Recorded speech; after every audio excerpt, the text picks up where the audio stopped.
kugira ngo bimuriwe muri ayo mazu.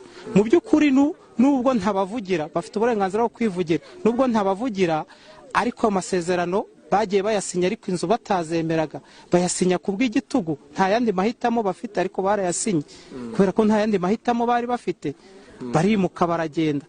Ibi rero byabaye muje musanga by'umutekano muke uterwa n'ingabo z'igihugu cy'u Rwanda ziri kuza guhohotera abantu hano. Ngenda bihuza n'iri senyerwa dufite, nkabihuza n'iryo darapo ryo mu minsi yari ishize.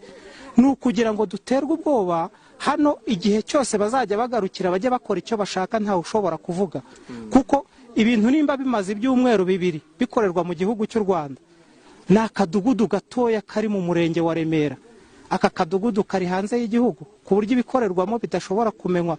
Igihugu kirubakitse, gifite inzego zikorana umunsi ku wundi. Kuki ibintu bishobora gukorwa ibyumweru 2 bikarangira inzego zo hejuru zitarabimenya? Byakorwa bite? Hano dufitemo ba mudugudu, dufitemo b'amasibo, dufitemo abanyerondo, dufitemo abashinzwe imitekano, dufitemo n'abandi bantu bagenda bumva amakuru bo mu nzego za gisirikare. Ibyo bintu wampuriza utu uburyo bishobora gukorwa bikamara ibyumweru 2 bikorwa umunsi ku munsi, umunsi ku munsi, umunsi ku munsi, ibyo bintu bitaramenyekana? Nuko bafite uburyo bakingiwe ikibaba kugira ngo babanze batugeze ku rwego bo bifuza rw'ubwoba. Ejo nibagaruka kudusenyera, noneho ntihagire ubasha kwinyagambura no kuvuga.